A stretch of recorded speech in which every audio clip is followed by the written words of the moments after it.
Belonging begins with an invitation to show up. When you're invited, when your name is on a place card at the table, when your buddy calls you, or even your boss or a neighbor says, hey, would you be my guest to this thing called a longer table? It's a shared meal with other people that you probably won't know.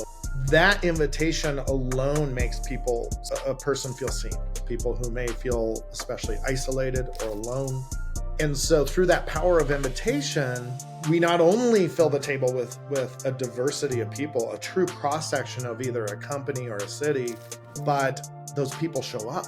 Instead of like, hey, just come to this thing, it's a community meal. Nope, it's all through the power of invitation.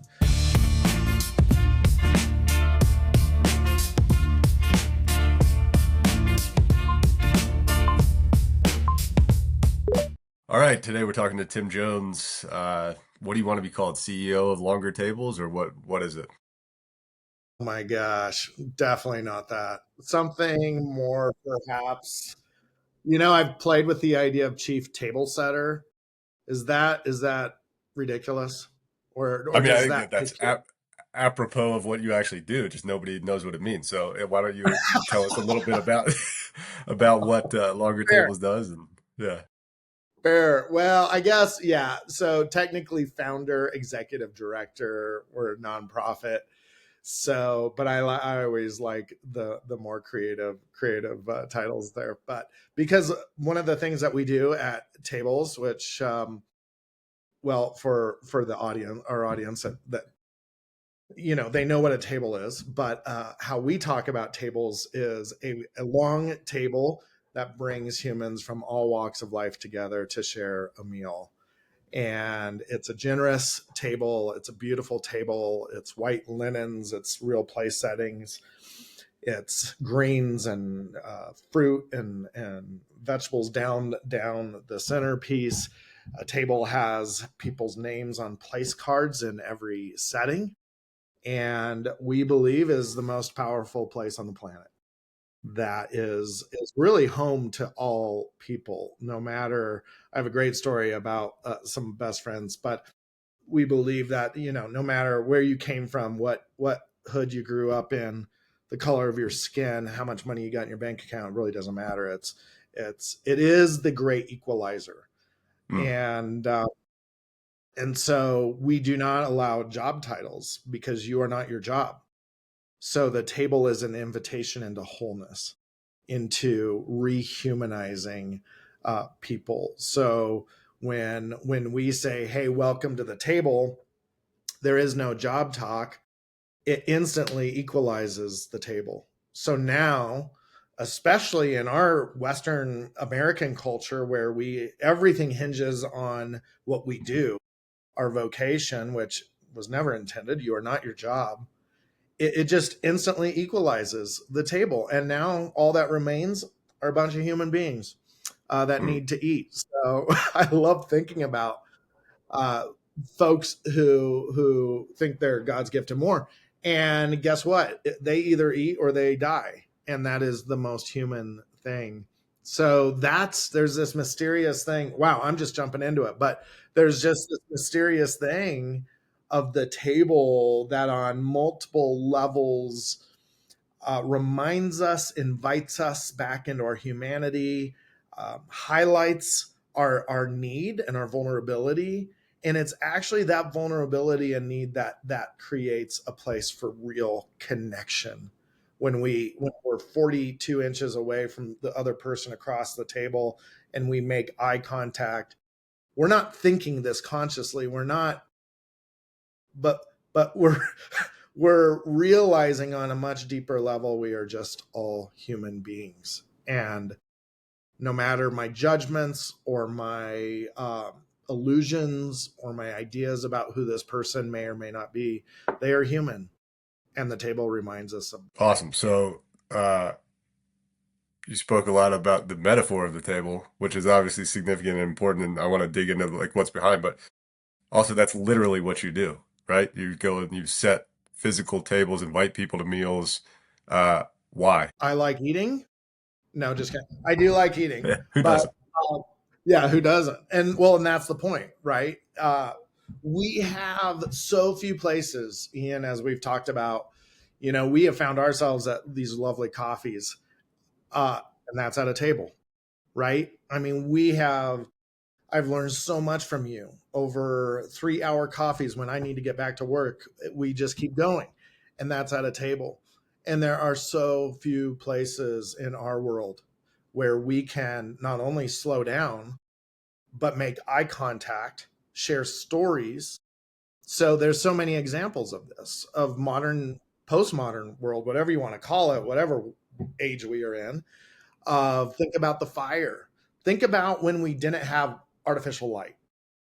You basically either went to bed when it got dark or you lit a fire, slowed way down, and over the fire shared stories, ate together, reflected on your day, reflected on life.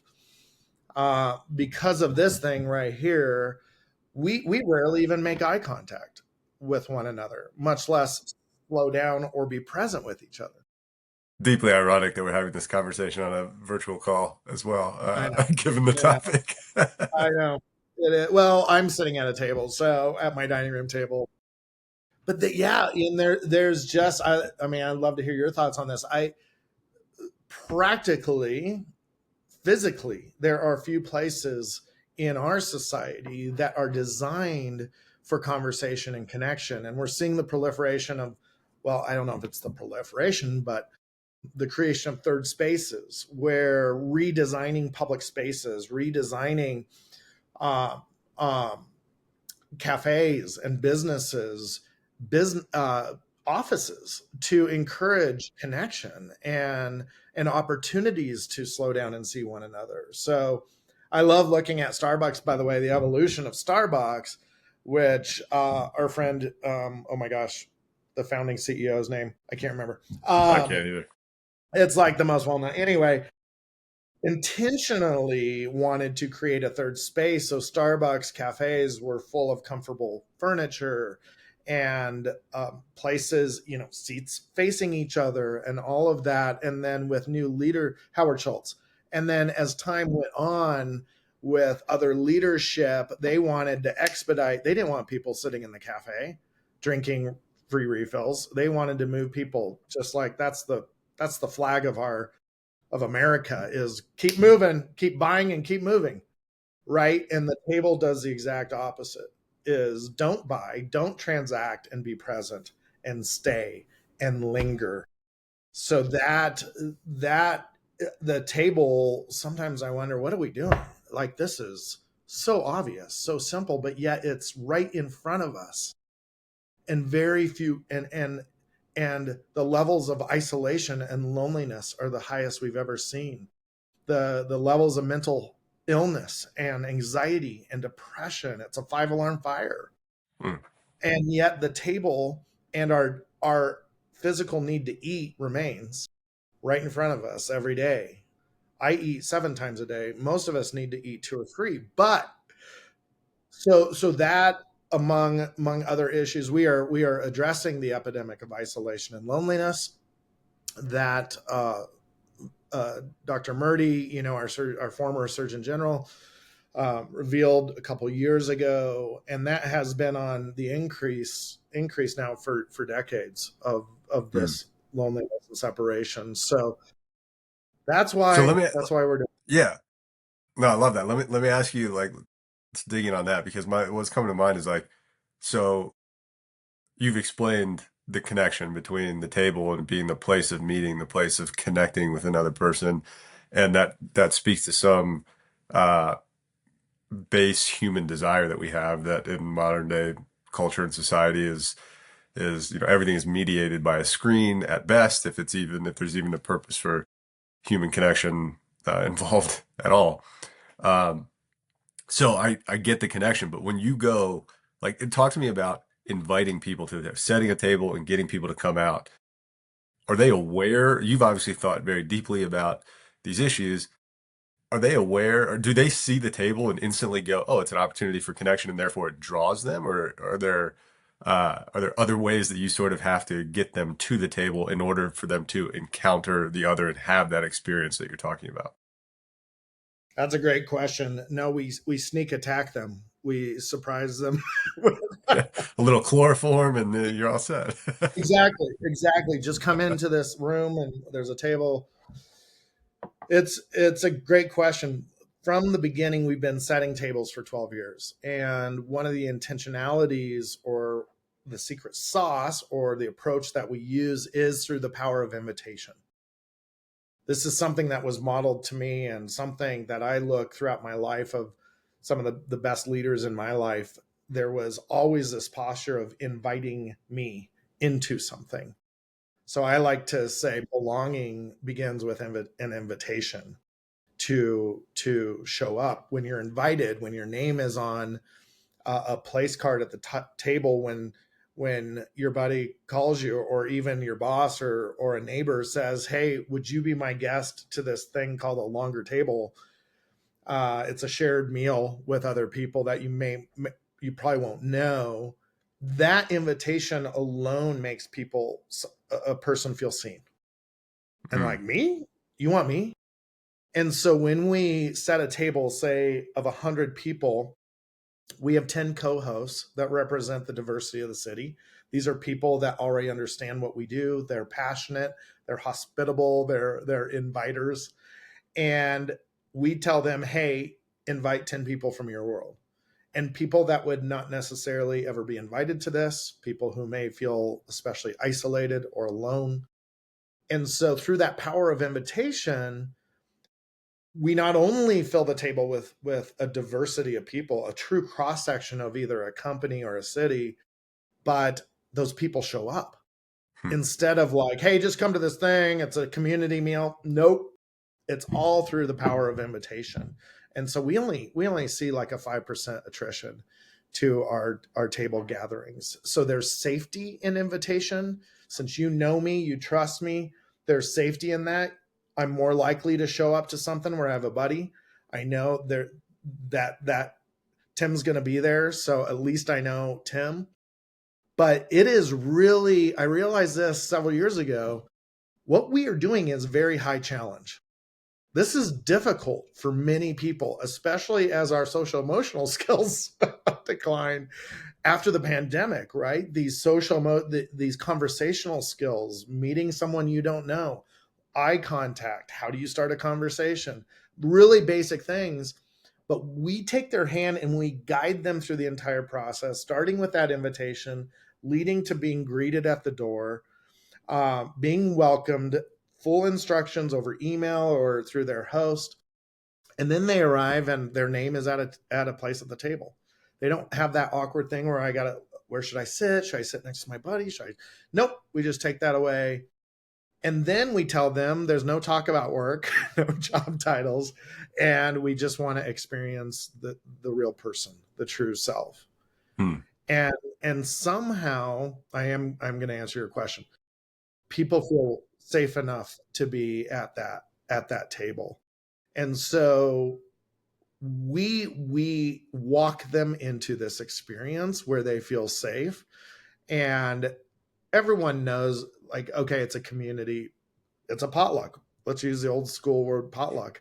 So people have a basic framework, but once they get there and by the end of the table, they have experienced something magical. Hmm. And they intuitively know, just to answer your question directly, every human being intuitively knows what the table represents and what is happening at the table. So as soon as you say a meal or a shared meal, the human psyche, the human heart intuitively understands that. And Interesting. you can show someone a photo of a table. I don't have to describe what's going on in this photo of like, well, because of the epidemic of isolation loneliness, no one's eating together. And it's really powerful when you get people to eat together. You don't never have to say anything. You just show them that photo and the response is awe and like, oh my gosh. And they immediately understand the power of that. That's really interesting because you're essentially describing like ways that you telegraph or foreshadow the experience that they have at the table.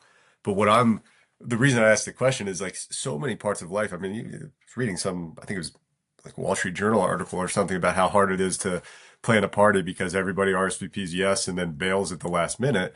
Like just the social constructs around propriety and how we relate and just saying no if you don't want to go, or the pressure that people feel when they get an invitation to it almost like for some people triggers anxiety around, well, like what, what if everybody else is into this and I'm not, or I have to talk about work and I don't really like my job, or so Yes. in some ways it's interesting. It sounds like with the photo, for instance, if you can foreshadow the experience, if they see the diversity of the table or see people like themselves, they see that, it does trigger something of like, oh, maybe this is an opportunity for a different experience rather than to go there and perform. I actually get to go there and show up as myself. So that's the part I want to dig in. You mentioned like we don't talk about work, we don't talk about these some of these other things, but you get to show up and be your true self. So what do people talk about? It's like if you imagine, if I imagine like my typical encounter that's just casual with a stranger, it's one of the first questions is what do you do? So and usually the conversation doesn't get much deeper than that. Uh, Before circumstances intervene and you disperse or whatever. So if the whole purpose is to facilitate connection and allow someone to show up as who they truly are, what kind of things do you talk about? How do you facilitate that experience? Yeah, absolutely. I'm just reflecting on your previous comment, which I think is we have so much to learn. But New York Times writes often about this. The Atlantic, other publications talk about we know the solution to our isolation and our loneliness. It's not a mystery. We don't need Harvard or the Templeton Foundation or anyone to help us understand why we're lonely and what to do about it. It's simply showing up. But yes, I mean, to your point, it's getting increasingly difficult with a lack of social emotional connection and modeling of how we. So I think the quick reflection on that is as old school as possible, of as human as possible. That I think that's that invitation piece, is just human to human. Hey, would you, Ian, would you be my guest? Would you join me? Wow, I've had too much caffeine today, so just cut me off. So to your next question. So yeah, in America, if you've traveled in Europe or other places of the country, certainly the Middle East, uh, it would never make sense to ask someone what they do. And there are much more interesting questions, and those societies do not revolve around productivity or identity through vocation. It's through relational connectedness, through social capital, through the family. Your family heritage is much more important to those cultures than ours. But in our radically individualistic American dream, the thing we've heard over and over, it's pervasive, and we're entrenched in it. It's the ocean that we swim in. We can't even see it. It's the water. It's the air we breathe, of production, of accomplishment, of success, of capitalization. Capitalization. We won't get into that, but it's a dominant driver of our isolation, I believe. We got to Well, capitalize. so Make sorry, let me interject because I have a question. There's some like there's some irony in that the original uh, individualization and concept of America is that you could have people who are the outcasts from all of these societies that were right. hierarchical or socially I don't know what the right is, uniform, homogenous, Mhm. right? So these people came to America, and it was their ability to be judged basically on who they were or how they showed up or what they did that actually created the sense of shared bond. Look, and we live in Denver, man. There's a microcosm of that here in the last 20 years ish, where it's easy to connect with other people because everybody, not everybody, I think the natives probably would wish it wasn't this way, but most people that you talk to, you could say, "Hey, how long have you been in Denver?" And it's probably 5 years, 6 years, 8 years, and so they have a story. It's a shared experience. So ironically, that that decision as an individual to relocate or to go do something or actually creates that sense of bond. So what I'm hearing you say though is like when that thing then becomes the ultimate source of identity, then you have a hard time connecting and belonging because it's a well, I don't want to project, but it seems like it's a performance, right? It makes your success the thing that matters, not who you are. And it makes everything competitive and at some level antagonistic, right? It's hard to connect with somebody when implicitly they are a competitor or an opportunity in some sort of transactional relationship rather than a different context where there might be true connection and belonging. That's me, my thoughts on it, which is not the point. I was like taking that. How do you deal with the cultural aspects of creating and facilitating connection and belonging? You've mentioned some like we don't talk about work, just take it off Mhm. off the table, Yeah. unintended. But so what are the people talking about then? Because you can't go to an American and talk about your extended family if this person doesn't have one or is estranged from them or whatever it may be because that's not a core part of the culture. Right. Right.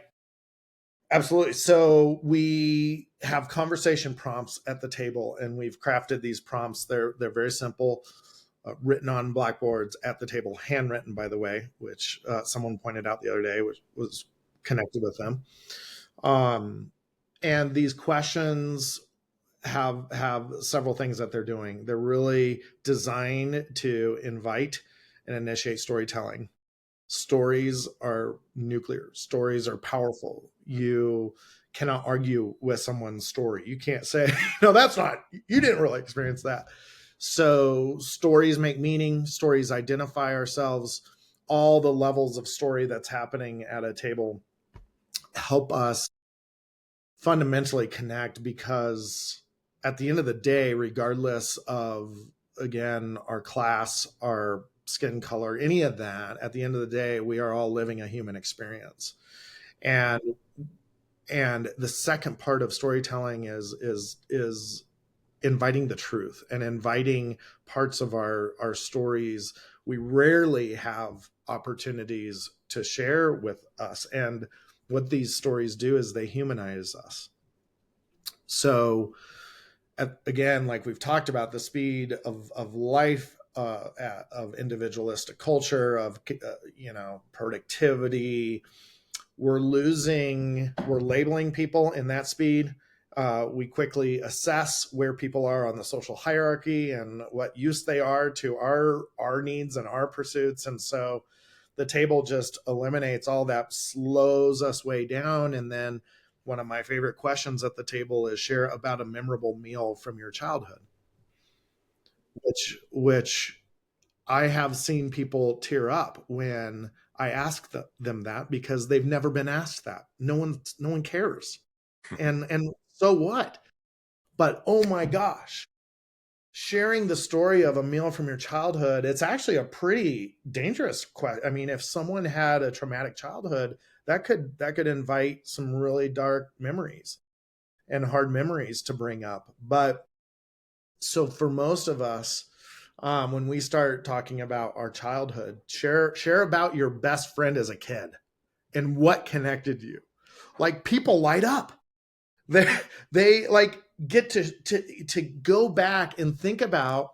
And childhood questions are very interesting, because for most of us, again, there people have all sorts of experiences, but for most of us, childhood was a time before the trauma started layering up, or the fear, or the judgment. Remember being a kid, man, and just like showing up as a kid and not even Mm. thinking about what people are going to care about you, or think about you. And remember when we played, like, there's a sense of play at the table. So these questions revolve around those sorts of things, about our dreams and our hopes for our lives and our neighborhoods and our families' lives. Really just storytelling, and about what makes me come alive as a human being. And within like 2.5 minutes, most people, no matter how different the person is sitting across the table, can find something in common. I remember sitting across from an African American woman at one of the early tables. She was probably in her early 70s, and we were belly laughing within 2 minutes because we had found something that we deeply not only shared in common but resonated with from our childhood. And so these questions not only elicit storytelling, which makes meaning, that shares our commonality, but they connect us. And through that, I always ask people to take a risk in sharing something a little more authentic or vulnerable, because as we know, as the patron saint Brene Brown talks about, there is no authentic connection without or there is no real connection without vulnerability, without some level of authenticity. So Hmm. Man, that's powerful. The as you were talking, what's surfacing for me is like the tension between efficiency and and story, right? And you're talking about that with slowing down and connection, and but really, story is the even the story we tell ourselves about who we are, the story, in a particular context, how we think that we need to show up or modify or edit our story so that we are accepted in that context or whatever it may be. But uh, I'd like to pick your brain a little bit on those themes because I mean, we've please. talked in other contexts. Um, I have thoughts on a lot of this, but uh, there is this tension between everything in the media or whatever else. There's institutional problems, and then therefore there are institutional solutions. And if we engineer this thing the right way, then the problem solves. You mentioned earlier, like, we don't need more people to tell us what the problem is. We know what the problem is. It's isolation, disconnection, those sorts of things. And we know the solution, which is to connect with others. Uh, I just heard you like I think what you just talked about is story being central to that, and inquiring about story at the individual level is the route to creating the experience of that individual connection. If we know that, why are we so bad at it? And why do we keep trying to go back to the institutional level and say, well, if we just change the rules or we change the the way that this thing works, then our problems will be solved at the institutional level. Mm, it's a great question. I should be asking you this. I think you may have a better answer. My probably uninformed take on this is, with the proliferation of wealth comes all sorts of things, haphazards or hazards rather, uh, such as laziness and weakness in all facet in so many of facets. When there is a system that is doing it for me and that I can rely on, and I don't have to go out and hunt if I want to eat. And so much loses value with wealth and ease. And we don't have to, and I'll own this, like I see this in my life.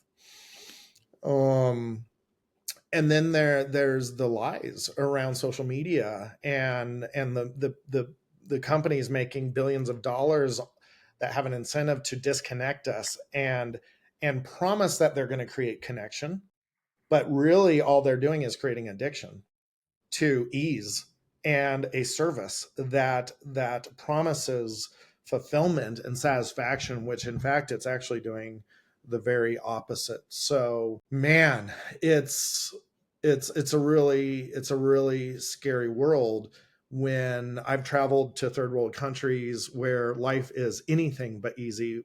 I have been to Burma, where I've met these beautiful folks, ethnic groups that have been living under civil war for their entire lives, and their parents lived under civil war Hmm. and truly genocide. So the Burma army has been attacking these ethnic groups for their entire lives, and yet when I encountered them, they were the most hospitable, loving, connected people I've ever met. Hmm. And all the first thing they could do was served me a meal inside basically their refugee village camp. and not to um So you're advocating that what we need is civil war in order to no. someone asked me the other day, what is the way out of this loneliness epidemic and this suffering and this polarization? And I struggled, and the only thing I could come up with is suffering, because I know in my life it's only crisis or suffering that gets me to my knees and gets me to a place of humility outside of myself, where now I actually have a need for other people, and I have a need for God, and I have a need to start reflecting on who I really am, and who is Tim, and what is life about. That's the only thing that I know that will get us. So wealth and abundant and material wealth is the opposite of stuff. We so try to avoid at all costs suffering, but suffering is the way. Every religion will tell us that way, that is the path to enlightenment, to connection, to wholeness is suffering. So I think our culture is starting to unravel finally, this wealth wave that we've been riding for so long, from really post World War II, and it's finally unraveling. And I think that is actually where I'm hopeful of the unraveling, is where we're going to rediscover the table and other people, and our our true need, whether we know it or not, our need to be connected and in communion with other people and with God. I feel like I'm less bleak in the outlook. I mean, you know what I want is for there to be a way uh where the affluence creates the opportunity to lean into these things without crisis. Because I think it's still a core human need. I don't think that's Mm-hmm. common, because Mm-hmm. I think that what affluence affords us the ability to do is distract ourselves from the dissonance or disappointment or disconnection that we feel. And that it's Yes. easier, right? So like it Yes. takes a crisis to make us do something that's not easy. Uh, and I think, like counselors will tell you this, or we observe it all over the place. Like the cost of change has to be lower than the cost of the status quo, even if the status quo sucks, right? That's Right. just like human nature. But Right. and this is not a question that I expect you to have the answer to, but uh, how come human nature, how come we can't hope enough that the beauty of something more, how come I can't imagine what connection and belonging feels like tangibly enough, or well enough that that inspires me to go and seek it, even in a Mm-hmm. state of affluence and comfort, rather than cope and disconnect until I suffer so much that my hand is forced, so to speak. I mean, so I guess the question there is, what have we done wrong, or what could we do better to spark the imagination, to initiate hope? And I don't just mean some vague feeling. I mean like a real sense of, this is what flourishing in this context looks like. That could be work, could be business, could be relationships, could be whatever. This is the way things ought to be. This is how good it could be. And Yes. so for it to be that way, you need, to make a change, and you need to pursue that, and you need to work towards that. So, you know, use that as the motivation instead of trying all these other things. Uh, man, Simpsons, a font of wisdom, at least the original stuff. But I'm reminded of Homer's quote, alcohol, the cause of and solution to all of life's problems. And I feel like that is our situation when it comes to loneliness. And so many of our problems, we actually seek the thing that harms us, right? Yes. So Yeah. I have this deep need to be seen and known and loved. Like that's a human desire, and it's categorically good. And you know how I go about trying to do that? I get on Instagram and TikTok, and I like browse a bunch of other stuff that distracts me from that feeling, but it doesn't fulfill anything. And then I'm more disappointed later. And so what do? I go right back to the thing that distracts me from that disappointment, disconnection. And it's just I mean, it's Homer, the sage of human nature. we've settled for the imitation, and Why? whether consciously or subconsciously, we have said this is good enough. The imitation, the false sense. I remember the Matrix. Oh my gosh, the the, the font of wisdom of the Matrix, right? That is really old now, but the first movie, and I remember the scene. I can't even remember the character's name, where he's eating the steak and he's like, "I know this is fake. I know the Matrix is just engineering my taste buds in my brain to say that this tastes delicious, but I'm gonna enjoy it." And it was like his last meal before he died.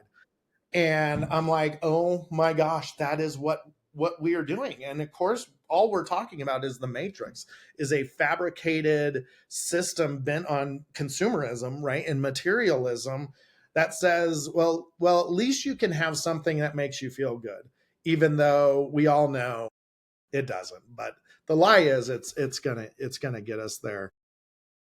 Yeah, maybe I'm being overly antagonistic. I take your point, but I don't like material suffering. If there was famine and poverty and stuff like that, maybe there'd be some more human connection. It's categorically bad. So maybe a gentler way, like I've recently thought of like, what if, and we're talking about the context I know, the West, i.e., mostly America, right? Not even the other places that are called the West, but um, it, what if this is like a cultural adolescence, right? Where where there is some sense of like, okay, I know that I have some agency and power, and like I'm old enough that I can do this. So now the things that are now the crises that I experience aren't survival crises, or they're angst about their existential angst. Who Mm-hmm. am I? What do I do? How do I connect? How do I feel love? Am I good enough? Like I feel like a lot of the things that, and even I would contend there's a whole vein of people who respond to that angst by manufacturing crisis in order to find meaning and significance, Mm. right? It is categorically, statistically data, just look around yourself, wrong to think that we are somehow materially, or the world is more dysfunctional in your local community, your local context, opportunity and stuff than at any point in history. Like this is, we should all be like celebrating the streets about our standard of living if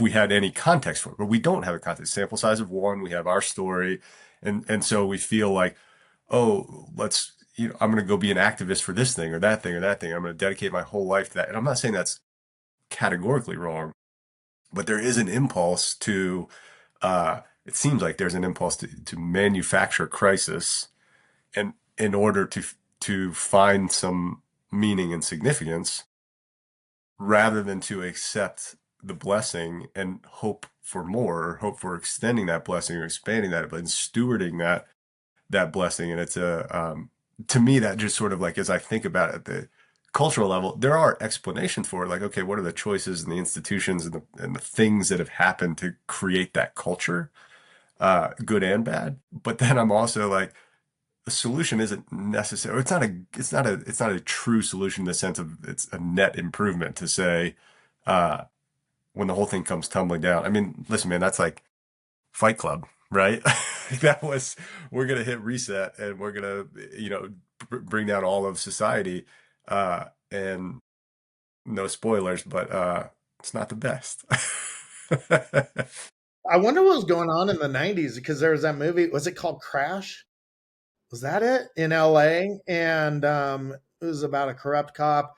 I may be getting that title wrong, but I remember the director talking about the whole point of the movie was broken people just crashing into each other just so they could actually feel something real. It's what you were saying. It's the Man, thesis. Oh. somebody said this since we're quoting stuff that we can't remember. Poets, poets get there first, or artists get there first. Uh, and I think that that's the case. And I do think it's instructive to look back at some of these, at the time they were like sort of cult hits or whatever, but that were extrapolating from the current experience to, hey, when this extends or when this plays out, this is what society is going to look like, and it's going to break down. Uh, and that's what I do sense and feel the same. It's tenuous, right? Like we're becoming a low trust society, and every man for themselves, like a zero sum or antagonistic or transactional relational culture, rather than any kind of relationship that's based on the dignity of the other or encountering the other or seeing them as an individual in a healthy way versus a transactional way. Like I sense all of those things. Uh, and yeah, to the extent that crisis reveals error in that and causes us to repent and change, then it's good. Um, but I don't think it is personally, I don't think it's productive to like uh, advocate for that or say because we need a cleansing fire, let's burn it all down. Let Right? me That's let's move toward hope. And here's an example. Yes, I don't. If there's another way to do this than burn it down, I'm open. We're open to it, right? So I think in oftentimes throughout history, when the institution, as you were talking about, starts to fail, right? Whether it becomes corrupt, which often happens, right? So that is the time when we especially need and value the clown, the artists, the storytellers, the musicians, the people who deeply reflect on life, and ironically, Hollywood. So Hollywood is interesting because I grew up wanting to make movies as a storyteller, and one it thought I was God's gift to Hollywood until I was waiting tables for 2 years. Ironically, here I was waiting tables when I wanted to be in the Hollywood system. And to put it bluntly, Hollywood is going away as we know it. It has fundamentally shifted. The studio system is going through another and for lack of a better word, the democratization of and access to storytelling tools like the iPhone. Again, how ironic, the iPhone is empowering a new generation of storytellers, fully accessible. So what now is happening is, we used to have the three big networks, ABC, CBS, NBC. They were the gatekeepers to broadcast, right? Completely gone. We used to have, even 20 years ago, there were potentially, I don't know, let's say 15 to 20 decision makers in the Hollywood system that greenlit every movie that we saw. Those days are quickly going away. This is what gives me hope, is authentic voices. An immigrant who can find an iPhone can stream, create a channel on YouTube, and a mass audience can have access to this. So this is what gives me hope, is the access to these tools where we can invite the artists and the voices who would never have a platform and an opportunity to share their story or their perspective, be able to be able to have a place, a table to share that story. So that's just a little piece. There's a part of me that is like, oh my God, I don't want Hollywood to go away because it's what's known, it's what's comfortable. They have delivered, but again, in disorder, in a season of disorder, is what we're experiencing right now. Disorder can always lead to reordering, the hmm. reordering of things. And we saw that at the turn of the 19th to the 20th century in industrialization, where there were just a handful of people in charge of everything. And we saw innovation, we saw collaboration, we saw that led us into a flourishing decade for I mean, other than the wars, right? So that is what gives me hope. I'm not smart enough to figure out how it all works, but I do know that the idea of the table, of all voices matter at the table, it is time for the table. That all humans matter, all humans are valued, and we all have, when we show up as human beings at the table and are invited to share our stories, that is when innovation is going to light up. That is when we start solving some of these issues. That is when we use technology and AI to create more social connection, because it's possible. Humans can always, we have the God given gifts to figure this stuff out. So Yep. there is plenty of hope in front of us. We just have to start moving toward one another instead of away. I I think let me riff on this for a minute because I think you have gotten there first and don't realize it in the sense that you're selling yourself short by saying I don't understand all this or how to crisis situation or disruption or whatever. Yeah, it's an opportunity for things for order to emerge, but the institution, the system isn't the thing that causes the order to emerge. It's the agents within that system, the individuals, right? So you've probably heard my rants before about, capitalism is an adjective and democracy is not a thing. There's no building you can go to and talk to the, people who are democracy, like we are democracy. And so what these systems, to the extent that these systems are efficient, meaning uh, they don't have gatekeepers and people who curate and and make those decisions. To the extent they are efficient, what they do is they reflect the heart and soul of the median voter or the median consumer or the median whatever. So my personal view is that these institutions are breaking down the because of the erosion of the heart, the soul, the culture of the median voter, the median consumer.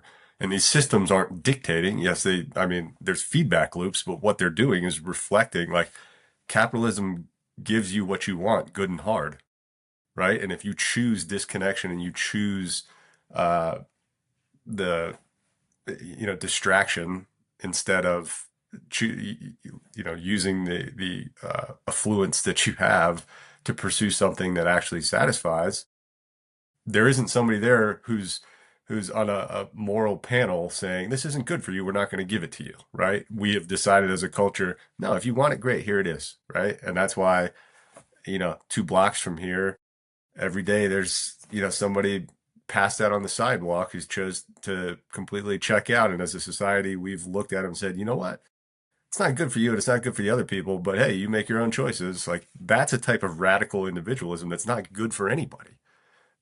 So I see like the institutional part, but where I think you've gotten there, how that changes is by changing the heart and the hope, right? Inspiring hope in the median voter, right? The participant, the individual who acts within these systems.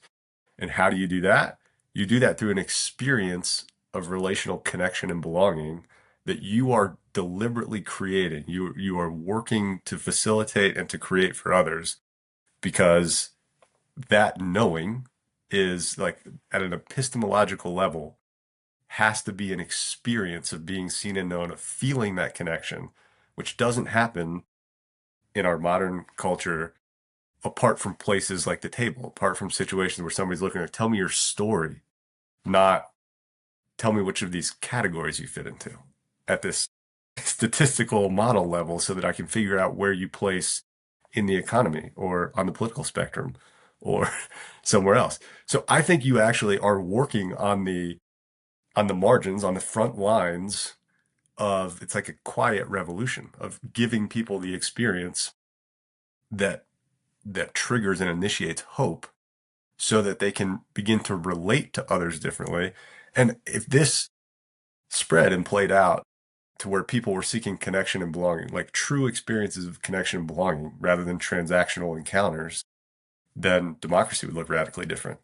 Not democracy itself, perhaps, but like the outcomes, the decisions that are made democratically would look very different. The economy would look radically different. Uh, Society, culture, your community, all of these places would look radically different. So uh, there's a lot of big things flowing around in that system, but I just like that's what's coming to me in terms of you're saying like I'm not smart enough to fix this, and yet I think actually something intuitively you are working on the front lines of fixing that very problem because it's not done institutionally. It's done person to person. It's done with an experience of relationship, a relational encounter that transforms you That's right. rather than, you know, going to class or something like that. And don't you see this reflected, and thank you for that encouragement, don't you see this in the increasing focus on localization of the local as the federal spins out of control right? And we have dysfunctional leaders. Really, we'll just leave it at that. All I'm hearing is it's local influence. Like I can change my world by going out and knocking on my neighbor's door. That is something I do have control over, or power. There is a form of power that I can go knock on a few neighbors' doors and say, "Hey, you guys want to grab dinner?" And the idea, well, you tell me, does that change the world? Like the area of influence that I have, I cannot influence national politics or the institution. They're too big. But I can change the feeling on my street. How do you see that? Like, Yeah, that's absolutely my I share that feeling and my conviction that, like, I'm not saying that these aggregated things like your vote in the national election don't matter, mhm, mhm. although you could talk to some economists who will show you statistically that it doesn't matter. And that's the median voter theory, but that's a completely different thing. Like in terms of my conviction, yeah, 100%. You can improve your life and everybody else's life in your by just being uh I mean, the literal language that I use is being a redemptive presence in the places where you already are. Your physical neighborhood, your place of work, your groups and social clubs, your church, if you know, wherever you participate, you show up with the purpose and with the posture and the presence of encountering the other person just for the pure joy and delight of that experience, not because I need to know who you are so that I can do something or get something or move on. You know, it's not a calculus with an outcome. It's just an encounter. And the irony is like, is that not only, in my opinion and experience, is that a more fun way to live? Uh, it, it creates a world that is the one I want to live in. It's actually more effective at creating an experience because you know what? Like, again, the policies, the big stuff, and it all matters. But I have very, very little control over it, and it also has, in a practical way, uh, very small influence on my experience day to day. But you know what has a huge influence on my experience day to day is whether I feel seen or known, whether I get the opportunity to meet someone new and explore something, or you know, have some sense of agency and power and hope in my interactions and go on an adventure and you know explore something like That's right. that is something that I do have control over and I can choose to show up and live in that way. And yeah, it's vulnerable and scary if you haven't done it, but the more you do it, the more you're like, yeah, this other stuff just doesn't interest me. Like you're not going to find me, uh, you're not going to find me like agitating for some national political policy, even if I feel strongly about it, because I got better things to do, and it's probably talk to my neighbor. Absolutely. And we say that all the time. You have agency to create the world that you desire. The world you desire is possible. It doesn't have to be the big package, right? It is the immediate community that you find yourself in, and we can create that world. It is right at our fingertips. Hmm. So what do we do now? And it's go knock on your neighbor's door. Yeah, yeah. It's 10 a.m. I'm a little early for a beer, but That's right. that would be the. Yeah, man. I don't know. I'm thinking about and we can wrap up, but the hustle culture, what is the antithesis of that? The connective culture. um every faith system is it's better to give than to receive. That you get power by releasing power. That all of these things, they're right under the surface. And I don't know how to change those are narratives, right? Those dominant narratives that we are so hard to resist. But where do we go from here? All I know is by slowing down, by being present, by experiencing, there's so many puns, but a taste of feeling seen, not only of me feeling seen, but what it is to experience the person across the table feeling seen. There is no better feeling than to ask someone a question that connects them deeply into their heart and to help them feel like they are the most important person on the planet in that moment. Like, why can't that feeling be addictive? Why can't the feeling of love be addictive? Why? Because if we're wired for it, which I believe we all are, all I can imagine is by those 2 or 3 meals a day, we're going to get more and more a taste of it. Hmm. If we commit commit to showing up Hmm. and showing up at the table. So I don't, sometimes I don't know how to get there. All I know is, am I willing to receive first? Am I willing to show up at the table?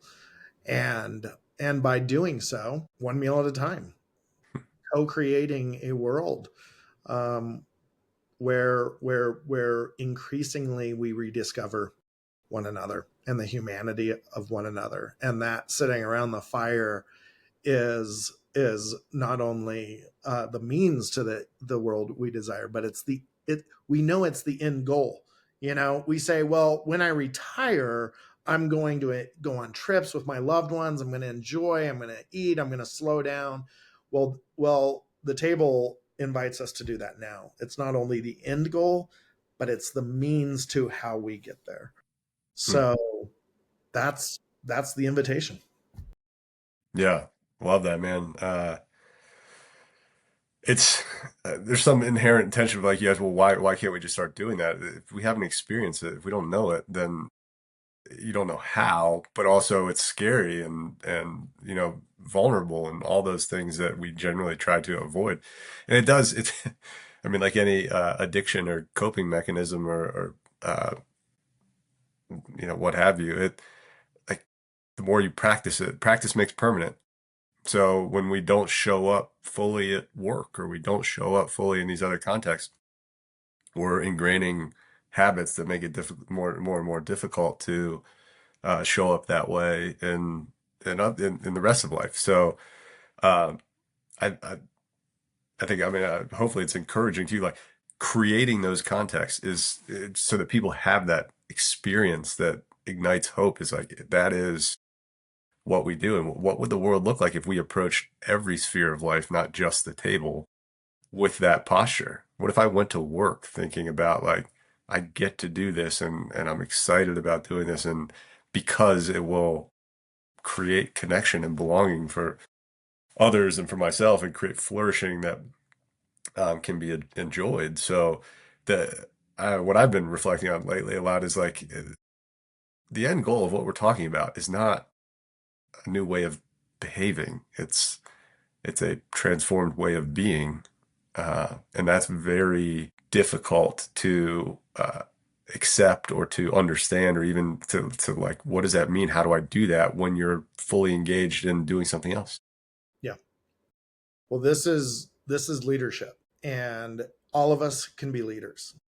Leaders are not, I'm not talking about positional leaders with titles. Remember, no titles. Leaders, for better or for worse, help model and create the culture that we want to experience. And whether you're an actual leader inside a company, whether you're a middle employee, manager, or something like that, or you just live on your street as a neighbor, leadership is not to tell what other people to do. It's not to dominate. It's not to hold power over. It is actually to invite people into their fullness and into their being, into their wholeness. That is real leadership. So we say the best leaders, the healthiest leaders are those who set both literal and figurative tables for their people. Because you're right. But no one's going to do this without experiencing it and having it modeled. That's just how we operate as human beings. So our way of attacking this is not um, necessarily to get as many tables set, but what if we start forming leaders who who do the work of being the being work of to be honest about who they are, who they believe they are, and to get to the truth of who they are, so they start showing up in their health and their wholeness, which then will very slowly at the speed of slow cooked food. I think that is the way we start transforming the culture with leadership. Yeah. So, Love right? that, man. So everybody, you say no titles, and yet literally and metaphorically, everybody could be a chief table setter. Absolutely. Absolutely. So, And if we were real quick, I would love if you have any examples, but reflect on the leaders in your life, whether it was a teacher, a boss at work, a faith leader. Just reflect on the leaders in your life, and the one that comes to mind as the healthiest, the most positive leader in your life, I'm willing to bet that they set a figurative table for you, and they invited your whole being so that you could flourish, not that so that they could have more power or they could accomplish something, but that you could flourish. That is the way to the world that we want to live in. uh, how can people engage with you or longer tables to experience this? To experience it, invite someone over to dinner or lunch, and don't talk about work, and don't talk about job titles, and be honest. Start being honest with people, and just be the human that you are. Again, you don't need an organization to experience this. You don't need money to experience this. You need to take the risk to invite and to show up as a whole real human being. So that's number one. We Number two, longertables.org is the way to find us and to connect with us. And yeah, I mean that's we are setting these big civic tables. Next year is America's 250th anniversary. We are working on setting a table in the heart of DC to bring 1,776 people together, humans together, to eat together in the heart of our nation, as a counterpoint and as a witness and as a image or an example of that table that we talked about, where every human can see it Hmm. and intuitively know what it means. So and to just, I think the invitation is, man, set a table for the people in your world, whatever that looks like, 2 people, 6 people, your neighborhood. But I think after reflecting on our conversation, every day has to begin with setting a table for yourself, an Hmm. invitation to yourself to just be real, um, to let the false go, to admit that we are just human and that we are not in control. But at the end of the day, we are loved and we are accepted as human beings, and that we have a gift to offer the world, and it's our ourselves. So I think that's the invitation. Amen. You just teed up. We're going to do a part two. Not right now. We'll be mercifully wrap this up for everyone who's listening. But we'll do a part two because this question of identity and connecting with yourself first, particularly if you have not had someone who set the table for you in your life and had the opportunity to sort of discover that, right? If you haven't experienced this, how do you start doing it?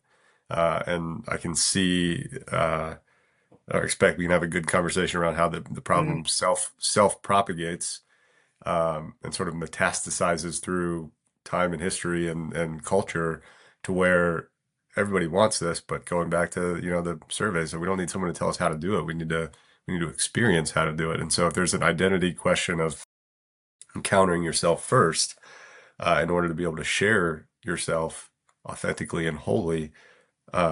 How do we do that at the individual level? So we'd love to follow up with you on that and dig into that side of things if you're willing.